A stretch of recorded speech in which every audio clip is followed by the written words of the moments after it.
నా పేరు yes Jasmine Reddy. నేను 5వ తరగతి చదువుతున్నాను. హర్షిత, ఏమి చేస్తున్నావమ్మా?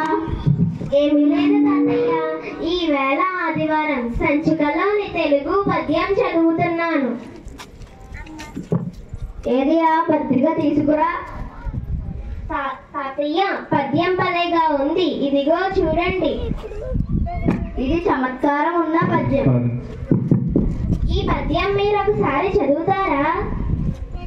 అప్పిచ్చివాడు వైద్యుడు, ఎప్పుడు నడితిగా పారు నేరును విరుడు, చొప్పడిన యూరనుండుము, చొప్పడి ఉన్నట్టి యూరు చొరకము సుమతి.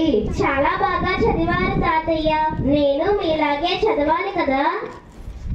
అవును, భాగవతంలో కథలో ఈ ఒక్క పద్యమే కాదు, ఇలాంటివి ఎన్నో పద్యాలు నేర్చుకోవాలి. నెమరు వేయటం అంటే ఏమిటి నాయనమ్మ? నెమరు వేయటం అంటే నిజానికి కొన్ని జంతువులు తిన్న ఆహారాన్ని మళ్ళీ నొక్కిలోకి తెచ్చుకుని బాగా నములుతుంటాయి. ఇది నెమరు వేయటం. కానీ ఇది ఆచరణీయంగా తెచ్చుకోవాలి. నాకు కొన్ని జాతీయాలు తెలుసు, చెప్పమంటారా? వెన్నతో పెట్టిన విద్య, పుస్తకాల పురుగు, అందివేసిన చెయ్యి. ఆర్టీసీ బస్సుల లోపల దేశ భాషలందు తెలుగు లెస్స అని రాసి ఉంటుంది. అలా కూడా పొడుపు కథలు ఉంటాయా? శ్రీకృష్ణదేవరాయలు రాసిన ఒక వాక్యం ఇది. దేశ భాషలలో తెలుగు చాలా గొప్పదని అర్థం.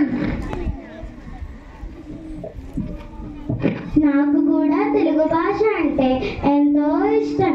సరే కానీ మా ఉపాధ్యాయులు పద్యంలోనే ఒక పొడుపు కథ చెప్పారు, భలేగా ఉంది. ఏమిటది?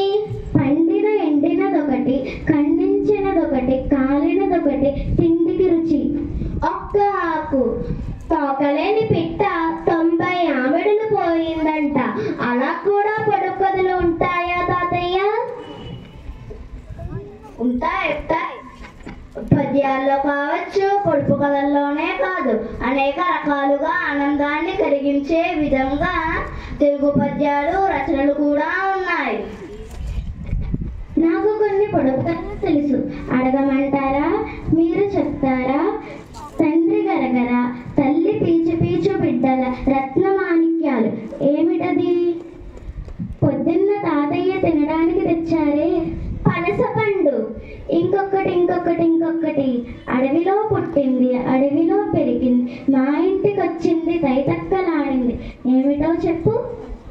నాయనమ్మ చేతిలో ఇప్పుడు ఒకటి ఉంది. కవ్వం. తెలుగు భాష అంటే పద్యాల